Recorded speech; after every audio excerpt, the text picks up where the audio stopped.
لا حول ولا قوة إلا بالله العلي العظيم. أعوذ بالله من الشيطان اللعين الرجيم. بسم الله الرحمن الرحيم. الحمد لله رب العالمين. الصلاة والسلام على أشرف الأنبياء والمرسلين سيدنا وطبيب نفوسنا وشفيع ذنوبنا ومولانا أبي القاسم محمد صلى الله عليه وسلم وعلى آل بيته الطيبين الطاهرين المعصومين المظلومين سيما بقية الله في الأراضين ولعنة الدائم على أعدائهم أجمعين إلى قيام يوم الدين. رب اشرح لي صدري ويسر لي أمري واحلل عقدة من لساني يفقهوا قولي. أما بعد فقد قال المعصوم عليه السلام: من مات وهو بآل محمد مات شهيدا مات مغفورا مات مستكمل الإيمان. صلی اللہ علیہ وسلم. سورہ فاتحہ بے نظر شہدائے کربلا و شہدائے کربلا.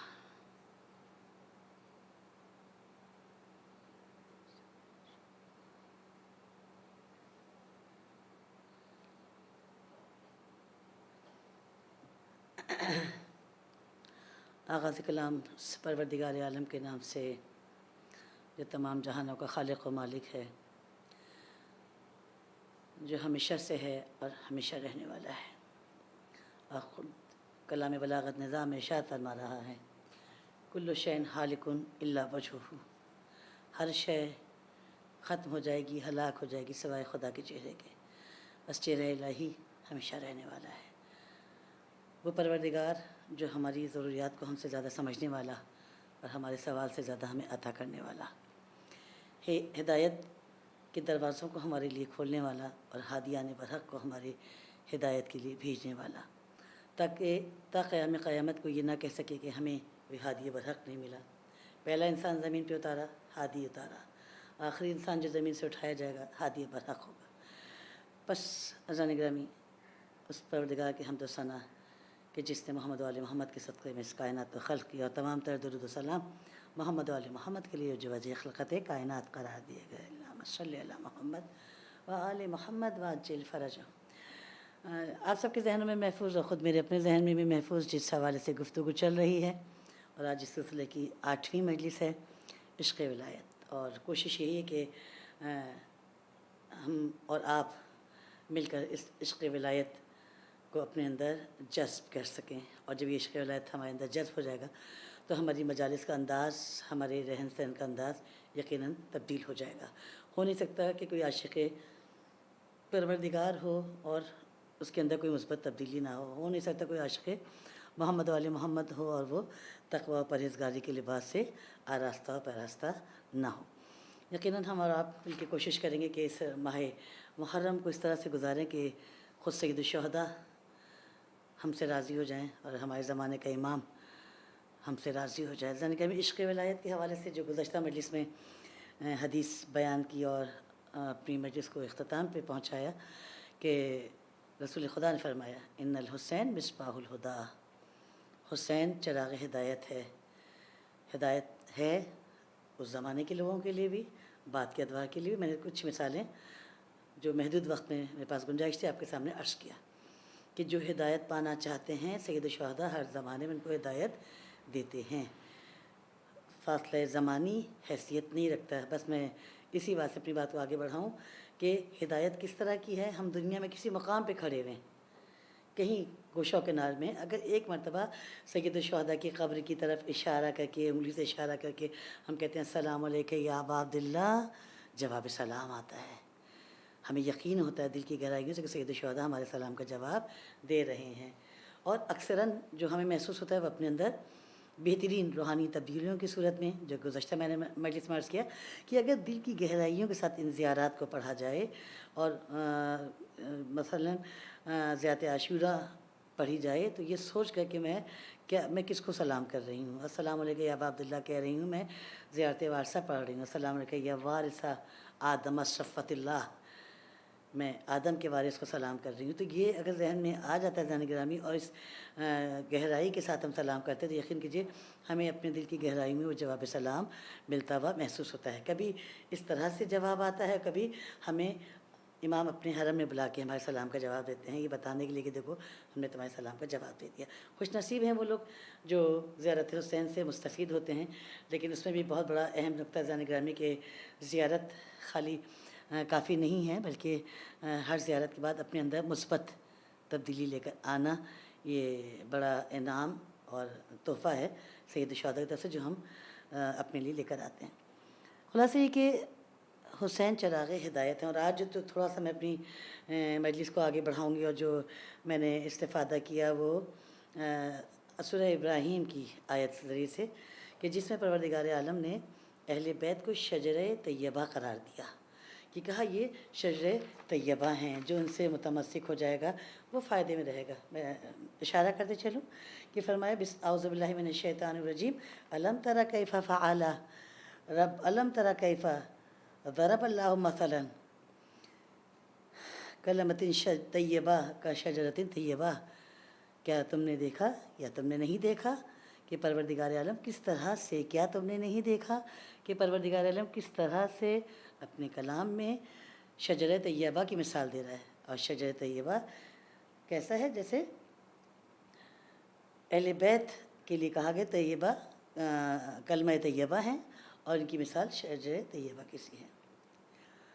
اور یہ وہ ہے کہ جو آسمان اصلھا ثابت فرعھا فی السماء, اصلھا ثابت فرعھا فی السماء, کہ یہ بظاہر زمین پر موجود ہیں لیکن ان کا وجود عرش پر بھی موجود ہوتا ہے. یا یوں کہوں کہ عرش بھی ان کے وجود سے خالی نہیں رہتا. تو اتنی طاقت اہل بیت کے اندر اللہ نے دی, اس ولایت کو اتنی طاقت دے دی کہ اگر آپ اس کو وسیلہ قرار دیتے ہیں, اس سے متمسک ہو جاتے ہیں تو سورہ ابراہیم کے مطابق کہا کلمہ طیبہ ہے محمد وآل محمد.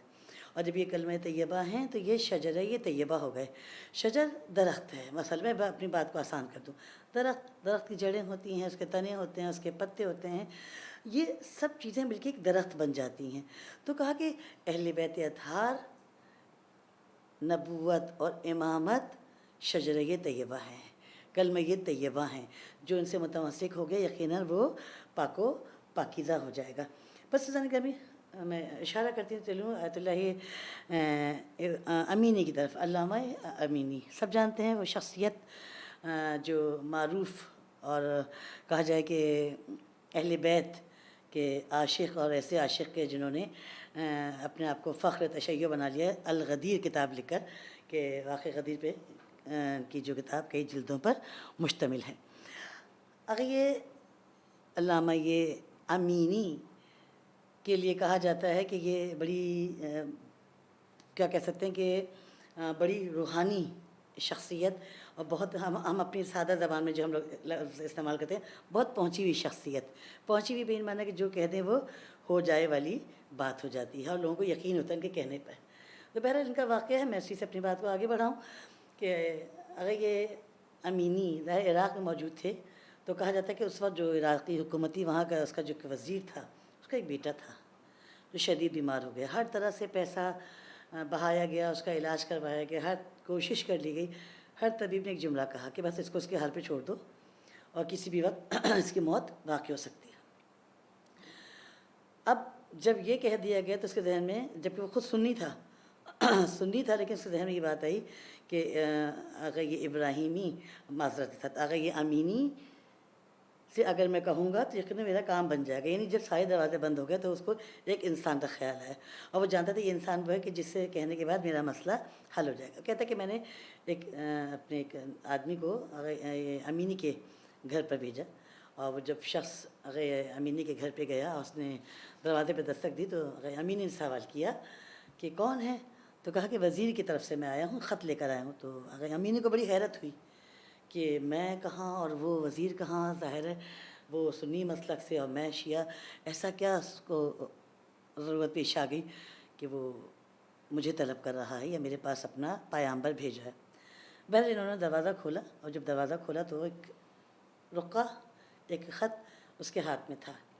جس میں لکھا ہوا تھا کہ امینی میرا بیٹا شدید بیمار ہے، اور آپ تو وہ ہیں کہ جو اپنے علم کی بنیاد پر، اپنی کتابوں کی بنیاد پر دنیا میں سفر کرتے ہیں، اور آپ نے بے انتہا کتابیں لکھی ہیں، اور آپ کو اپنے مولا پر بڑا ناز ہے، آپ کو اپنے مولا پر بڑا یہ کہتے ہیں کہ یقین ہے۔ آپ میرے بیٹے کے لیے دعا کیجئے کہ میرا بیٹا شفا پا جائے۔ تو ملتا ہے تاریخ میں کہ جب یہ خط پڑھا آغا امینی نے، تو پڑھنے کے بعد آپ نے جواب دے دیا۔ جواب کیا دیا؟ فرماتے کہ جاؤ اس شخص سے کہہ دو کہ پروردگار عالم نے مولا امیر المومنین کے توسط سے، ان کی برکت سے تمہارے بیٹے کو شفا دے دی۔ یعنی وہ جو جس کا علاج ناممکن تھا، اس کے لیے آغا امینی نے فرما دیا کہ جاؤ تمہارے بیٹے کو میرے مولا نے شفا دے دی۔ یہ بہت بڑا جملہ ہے ذہن گرامی، کہ کوئی اتنا یقین رہتا۔ میں اپنے آپ کو جب اس جگہ رکھ کے دیکھتی ہوں، میں سوچتی ہوں کہ جب کوئی بات کہتی ہے میرے اندر سے کیا ہوتا ہے کہ اللہ کرے کہ ایسا ہو جائے، میں نے کہہ تو دیا ہے کہ ایسا نہ کہ نہ ہو، لیکن ان کو یقین تھا اس بات پر کہ جب میں نے کہہ دیا، کیونکہ میں ایسا ہوں جیسے علی دیکھنا چاہتے ہیں، میں نے اپنے آپ کو ایسا بنا لیا جیسے اہل بیت اطہار دیکھنا چاہتے ہیں۔ جب میں ان کی کہی ہوئی باتوں پہ نہیں کرتا تو کیسے ممکن ہے میں کسی کی سفارش کروں اور وہ نہیں کرتے؟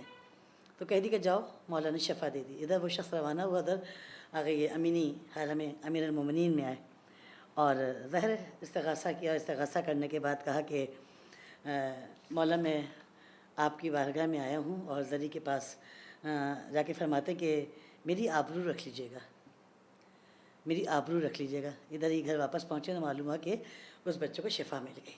بس زن گرامی، اگر عشق ولایت محکم ہو جائے تو زمین پہ کی جانے والی بات کا جواب آسمان سے آتا ہے۔ یہ یقین ابھی ہمیں اپنے اندر پیدا کرنا ہے۔ اگر ہم کہتے ہیں لبیک یا حسین، یہ الفاظ نہیں ہیں۔ حاجی کہتے ہیں لبیک اللہم لبیک، وہ دل کی گہرائیوں سے کہتا ہے۔ کیوں؟ کیونکہ اس نے عالم ارواح میں جب حضرت ابراہیم نے کہا تھا آؤ اللہ کے گھر کے حج کے لیے، اس عالم ارواح میں اس نے لبیک کہا تھا۔ جس نے اس وقت میں لبیک کہا، وہ اس وقت بھی لبیک اللہم لبیک کہتا ہے، یعنی پروردگار میں حاضر ہوں۔ اسی طرح عزیزان گرامی، حسین کا معاملہ بھی ایسے ہی ہے، بلا تشبیہ میں کہہ رہی ہوں، میں یہ نہیں کہ جو خدا ہے حسین، لیکن جس نے حسین کو پکارا، حسین کی آواز پہ لبیک کہا، حسین اس کی آواز پہ لبیک کہتے ہیں۔ جنہوں نے اہل بیت کی آواز پہ لبیک کہا، اہل بیت ان کی آواز پہ لبیک کہتے ہیں۔ آگے امینی نے ساری زندگی خدمت دین میں گزاری، جب زری پہ جا کے کہتے ہیں تو مولا نے ان کی آبرو کس طرح سے رکھی کہ ابھی وہ شخص گھر پہنچا، اس کو معلوم ہوا کہ بچہ صحت یاب ہو چکا۔ بس خلاصہ یہ کہ یہ اہل بیت اطہار ہیں جو ہمیں خدا کو پہچانواتے ہیں، جو ہمیں خدا تک لے کے جاتے ہیں۔ اگر ہم ان کو پہچان گئے تو خدا کی شناخت مشکل نہیں ہوگی۔ یعنی اگر میں یہ کہوں تو بات میری آسان ہو جائے گی کہ سبب معرفت الہی اہل بیت اطہار ہیں، اور یہی وجہ ہے کہ اہل بیت اطہار خدا سے اتنا نزدیک ہیں کہ اگر ان کو وسیلہ قرار دیں تو کوئی دعا ایسی نہیں جو قبول نہ ہو۔ اور یہاں میں آج میرا دل چاہ رہا کہ میں اشارہ کرتی چلوں زیارت جامعہ کبیرہ کی طرف، کہ جس کی علماء بہت زیادہ تاکید فرماتے ہیں کہ کوشش کرو پروردگار عالم ہم سب کو انشاءاللہ ظاہر محمد و آل محمد قرار دے کہ جب بھی کسی معصوم کی زیارت کے لیے جاؤ تو کوشش کرو ایک زیارت اچھی خوبصورت انداز سے معصومین کی خدمت میں پیش کرو۔ ذات جامعہ کبیرہ تھوڑی طویل ہے لیکن بہرحال پرمعنی پر روح ہے۔ اگر اس کو ہم بیٹھ کے تمانیت قلب کے ساتھ پڑھیں تو اس کے معنی مفاہیم ایسے ہیں جو دل میں اترتے چلے جاتے ہیں۔ لیکن میں ایک نقطہ یہاں پہ عرض کروں گا ذہن گرامی، میں نے ایک لفظ استعمال کیا، تمانیت قلب، سکون قلب، یعنی عبادات کے لیے سکون قلب کا ہونا بہت ضروری ہے۔ جب تک دل حاضر نہ ہو اس وقت تک عبادت نہیں ہوتی۔ مثلا انسان نماز پڑھ رہا ہے، ذہن ادھر ادھر بھٹک رہا ہے تو وہ نماز نہیں ہوگی، سب اس کا ایک ہم سادے الفاظ میں کہتے ہیں ایکسرسائز ہو گئی۔ اسی طرح قرآن کے معاملات ہیں کہ ہم دیکھتے ہیں، یہ آپ کے بھی مشاہدہ ہے، میرا بھی مشاہدہ ہے، کہ جو واقعاً قرآن پڑھتے ہیں ان کے اندر زندگی میں قرآن ان کے اعضاء و جوارح سے چھلک رہا ہوتا ہے۔ کہ امام جعفر صادق علیہ السلام فرماتے ہیں کہ جو جوانی میں قرآن کی تلاوت کرتا ہے تو قرآن کی آیات اس کے اندر اس کے خون میں رچ بس جاتی ہیں، خون میں اس کے سرکولیٹ کرتی ہیں، اور جب سرکولیشن خون کے اندر آیات کی ہو جائے تو وہ چیزیں اس کے اعضاء و جوارح سے نظر آنے لگتی ہیں۔ میں ایک واقعہ بیان کروں، ابھی اتفاقاً ابھی کچھ عرصے پہلے ایسا ہوا، اس سال صاحب کی مجلس میں جانا ہوا تو دیکھ کے حیرت ہوئی کہ ہم لوگ ابھی تک قرآن کو سمجھ نہیں سکے کہ دو خواتین ایک پارہ لیے بیٹھی تھیں، ایک صفحہ پڑھ رہی، دوسرا صفحہ پڑھ رہی، جو آگے پڑھ رہی ہے اس کو نہیں پتہ پیچھے کیا آیات تھیں، جو پیچھے پڑھ رہی ہے اس کو نہیں پتہ آگے والی آیت میں کیا خبر ہے۔ ایک صفحہ کسی نے پڑھا، دوسرے صفحہ، ابھی تک ہم قرآن کے ساتھ یہی ظلم کر رہے ہیں۔ اگر خدا نہ کرے یہی ظلم، اچھا نتیجہ کیا ہوا، میں آپ کے سامنے نتیجہ بھی عرض کر دوں کہ قرآن تو ختم ہو جاتا ہے، وہ ایک پارہ تو ختم ہو جاتا ہے لیکن پھر اثر نہیں کرتا۔ یہ مثالیں ہمارے اور آپ کے سامنے موجود ہیں کہ کتنے حافظان قرآن ہیں، قاریان قرآن ہیں، بہت اچھا حفظ کیا ہوا ہے، بہت اچھی قراءت کرتے ہیں، لیکن ان کے اندر کوئی ایسی چیز نظر نہیں آتی کہ وہ حافظ ہیں۔ ہم یہ سمجھتے ہیں حفظ کا مطلب ورولی صرف زبان پہ گردان کرنا نہیں، قرآن زبان پہ گردان کیا جانے والا نہیں، اسی لیے پروردگار عالم نے خود قرآن میں اعلان فرما دیا، کیا فرماتا ہے؟ اعوذ باللہ من الشیطان الرجیم فقرؤ ما تیسر من القرآن، ہے بس پڑھو جتنا قرآن سے پڑھنا تمہارے لیے ممکن ہے۔ یعنی پروردگار عالم بھی جانتا تھا کہ ایک مرتبہ میں بیٹھ کے ہمارے لیے پورا قرآن ختم کرنا آسان نہیں ہے، بس فقرؤ اتنا پڑھو جتنا تم سہولت سے پڑھ سکتے۔ اور رسول گرامی کی سیرت میں بھی یہ نظر آتا ہے کہ خدا کے رسول ہر روز اپنے اصحاب کو لے کے بیٹھتے تھے 10 آیات کہ انہیں تلاوت کرواتے تھے، ان 10 آیات کے معنی بتاتے تھے، مفاہیم بتاتے تھے، اور پھر فرماتے تھے ان 10 آیات کو جذب کر لو، ان 10 آیات کو اپنے اندر جذب کر لو، اپنے اندر داخل کر لو، اس کے بعد اگلی آیات سیکھیں گے۔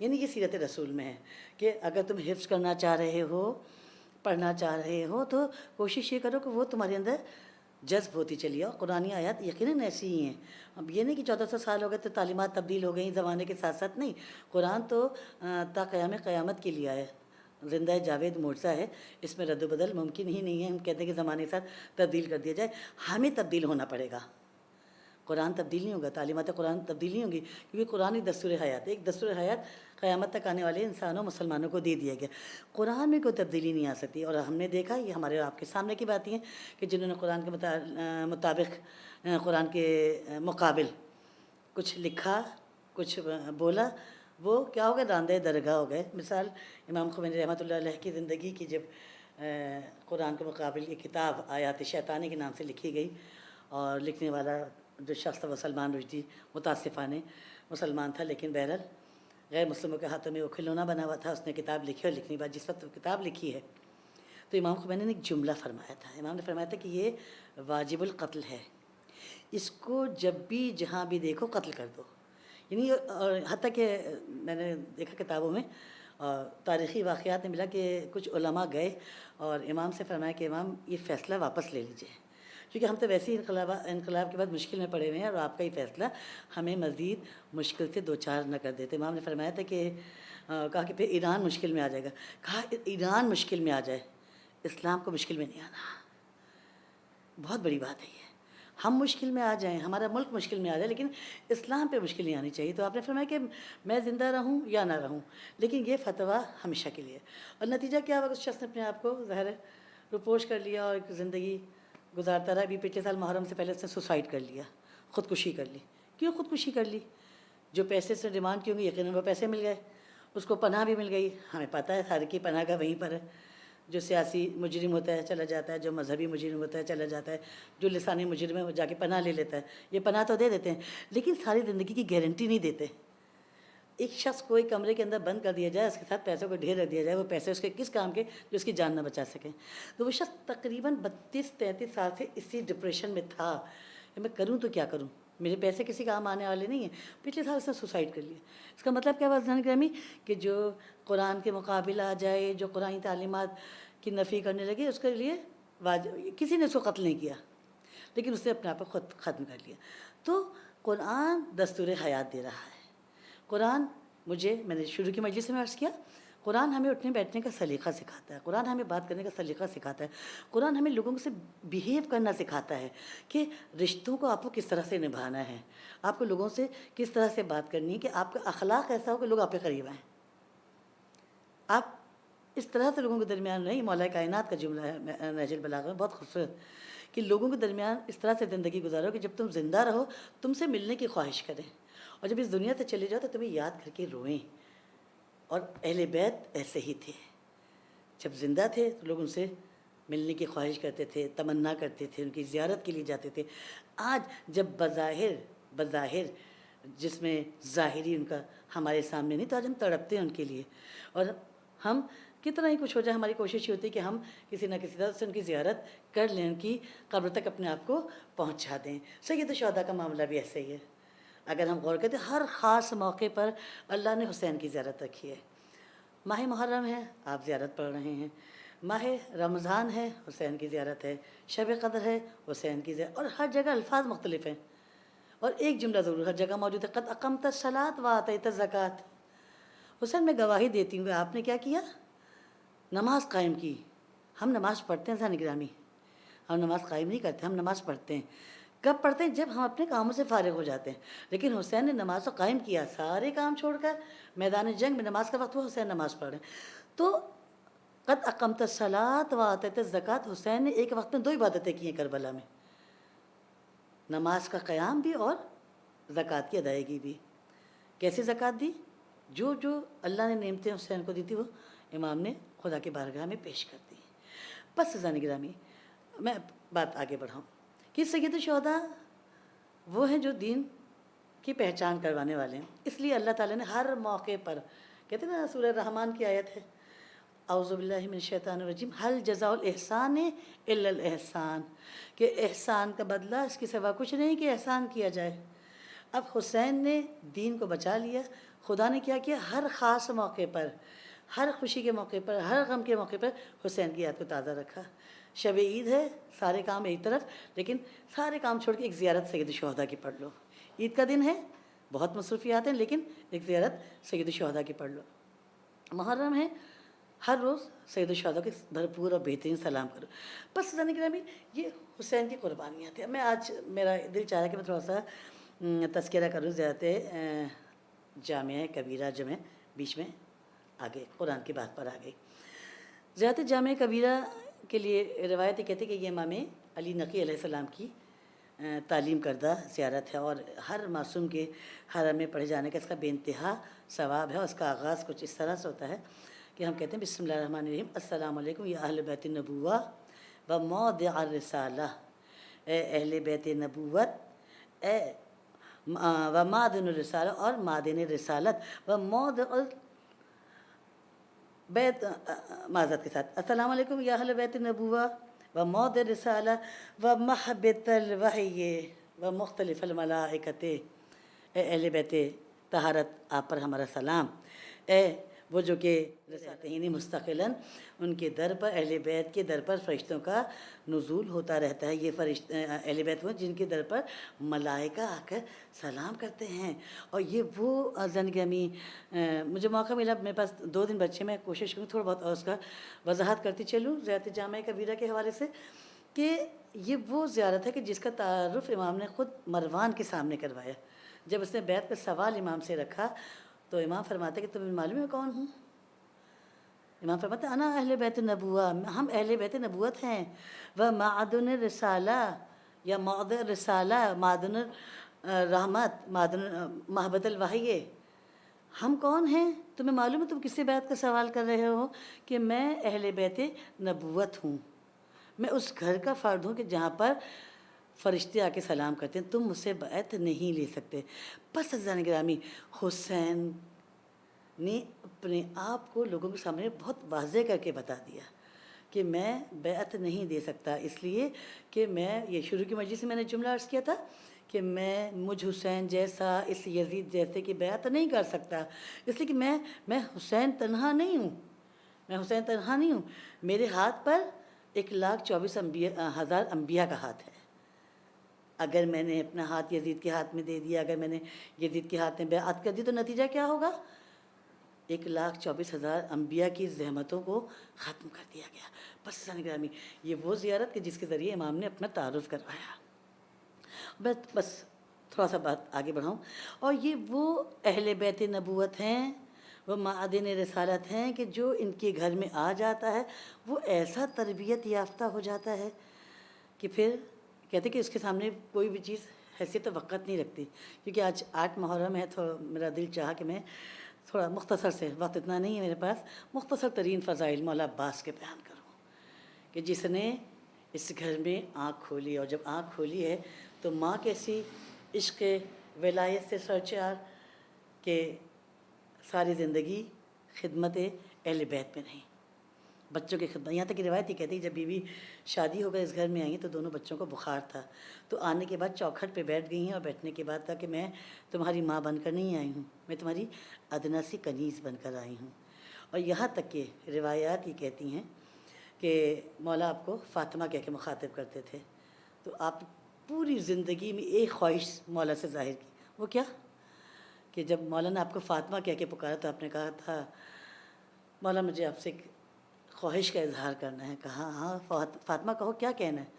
تو آپ نے کہا مولا آپ مجھے فاطمہ نام دے کر نہ پکارا کیجیے. کہا کس لیے؟ کہ آپ کا نام تو فاطمہ ہے، فاطمہ کہہ کے کیوں نہ پکاروں؟ کہا جب آپ مجھے فاطمہ کہہ کے پکارتے ہیں تو حسن حسین زینب ام کلثوم اپنی ماں کو تلاش کرتے ہیں، میں ان کو ماں نہیں دے سکتی، میں ان کی ماں کی جگہ نہیں لے سکتی. بہت بڑی بات ہے عزیزان کہ کوئی انسان اپنی شخصیت کو ختم کر دے. اگر مجھ سے کوئی کہے میں یہ کام نہیں کر سکتی، میں کہتی ہوں بھائی میری اپنی شخصیت ہے، میری اپنی ذات ہے.